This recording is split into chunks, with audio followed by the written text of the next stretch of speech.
Salut les cinéphages, c'est Merej, et aujourd'hui, on continue le cycle Walter Hill en parlant d'un long métrage qu'il a réalisé en 2012, j'ai nommé Du plomb dans la tête, aka Bullet to the Head. C'est l'adaptation d'une bande dessinée française, et ce qui est amusant, c'est que dans le futur, ils collaboreront encore.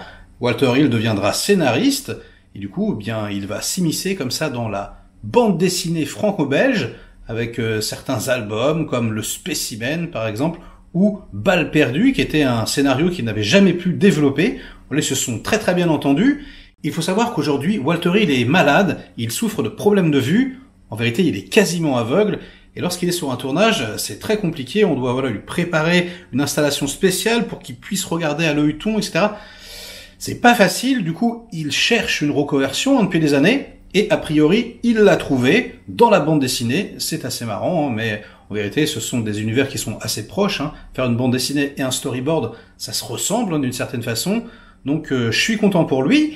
En 2012, ça faisait extrêmement longtemps qu'il n'avait pas touché la caméra, depuis 2000, avec Supernova. Supernova, un film de science-fiction qui a été un vrai four, et qui, sur le papier, n'est même pas réalisé par Walter Hill. Il a dit non, c'est pas mon cut, il est parti. C'est Thomas Lee, il pouvait plus mettre Alan Smithy comme à l'ancienne parce que c'était trop cramé. Voilà, c'est un film qui a rencontré des problèmes hallucinants. Et du coup, son dernier film sorti en salle, c'était Dernier recours avec Bruce Willis en 1996. Ça faisait extrêmement longtemps qu'il n'avait pas pris une caméra. Ça faisait un peu le retour du roi quand même. Et du coup, moi je l'attendais comme le Messie. Je me suis jeté sur le film.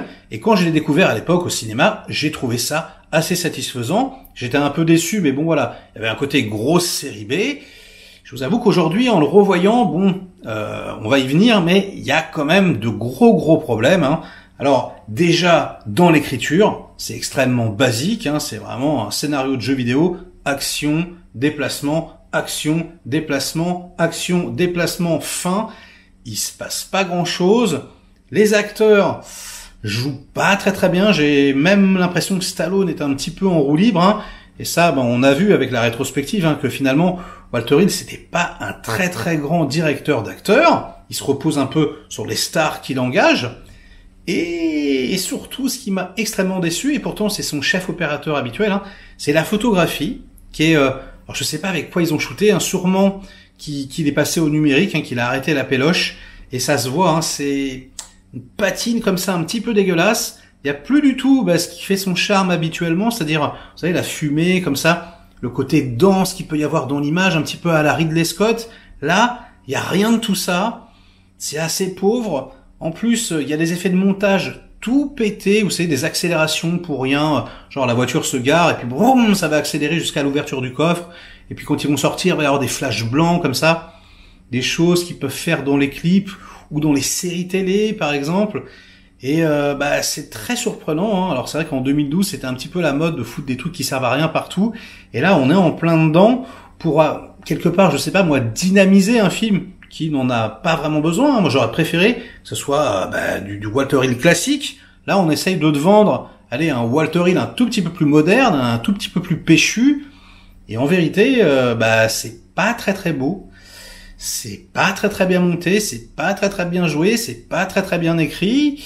Mais du coup, que reste-t-il ?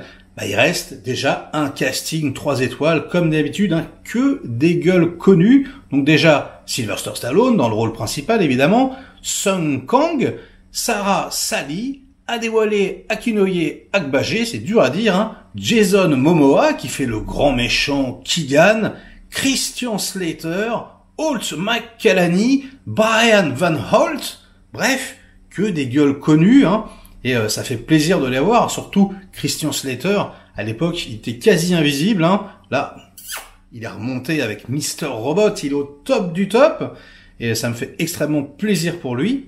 Et donc voilà, on est content, on retrouve un peu des têtes connues, nos héros. Moi, Sly, c'est mon héros d'enfance. Les scènes d'action, même si c'est pas la folie, elles sont quand même intéressantes. Il y a des gunfights, il y a des poursuites en voiture sympathiques, il y a des explosions, il y a une énorme scène, combat à la hache entre Jason Momoa et Sly, qui est très sympa, qui est assez viscéral et tout. Mais comme je vous l'ai dit, quoi, il y a un petit côté, allez, appelez-moi le monteur de MTV, là, allez, dynamise-moi tout ça, là, c'est un vieux pépé qui a fait le film, il faut que ça soit moderne. Et du coup, on sent que ça lui a échappé, on sent que c'est, je sais pas, en tout cas moi je le ressens comme ça. J'imagine que c'est pas vraiment son cut, ou alors c'est un peu la vieillesse qui commence. Hein. Il s'est laissé influencer. On sent que c'est pas comme d'habitude. Hein. Par exemple, il aurait jamais laissé passer les green screen dans les bagnoles. Là, on voit que les acteurs sont pas du tout dans les voitures, alors que ça, il le fait jamais. Normalement, c'est 100% practical. Donc voilà, il y a des petites choses qui ne sont pas habituelles pour The Walter Hill, et ça se ressent. Hein. C'est un film un peu de feignant, ou un film de vieux, en fait. C'est juste qu'il est fatigué, quoi. Il peut plus tout faire comme avant. Et c'est décevant. Hein. Franchement, c'est un des moins bons Walter Hill. Pourtant, ça reste une grosse série B correcte. Je veux dire, un Sylvester Stallone correct. Voilà, c'est en plus dans une phase où il enchaîne des trucs assez sympathiques. Hein. Il vient de faire Rocky Balboa, John Rambo. Il enchaîne avec Expandable 2. Donc celui-ci, Bullet to the Head, c'est, je crois, juste avant Évasion avec Schwarzenegger. Donc voilà, c'est pas des films exceptionnels, mais ce sont des films qui rapportent de la thune, qui ont du succès. Celui-là, c'est un budget assez limité, hein, c'est 40 millions de dollars, mais bon, pour le bonhomme, c'est quand même pas mal. Hein. Donc voilà, ça délivre, si vous voulez. Hein. Le seul problème, je trouve, hein, c'est que ça soit réalisé par Walter Hill. Si on m'avait dit c'est réalisé par Tartampion, j'aurais fait, bon, bah voilà, c'est un film sympathique, ça serait un gros direct to DVD, ça serait sur Netflix, tout le monde dirait, ouais, c'est cool, c'est un super film Netflix. Et là, bah voilà, hein, je viens de me refaire toute la filmographie du gars. Quand même, je me suis fait juste avant Les Guerriers de la Nuit, et passer de Warriors à Bullet to the Head, ça fait quand même un peu grincer des dents. Donc, si vous êtes fan de Walter Hill, vraiment du bonhomme, je ne vous conseille pas ce film. Honnêtement, je vous dirais que vraiment, vous pouvez l'éviter. C'est pas grave, hein, c'est vraiment très très décevant. En revanche, si vous êtes fan hardcore de Stallone, si vous aimez les films d'action, si vous n'êtes pas trop regardant sur la qualité, que vous avez juste envie de vous divertir et de prendre une petite bastos dans la tête, eh bien oui, vous pouvez le regarder, vous prendrez un peu de plaisir, même si ça ne casse pas trois pattes à un canard.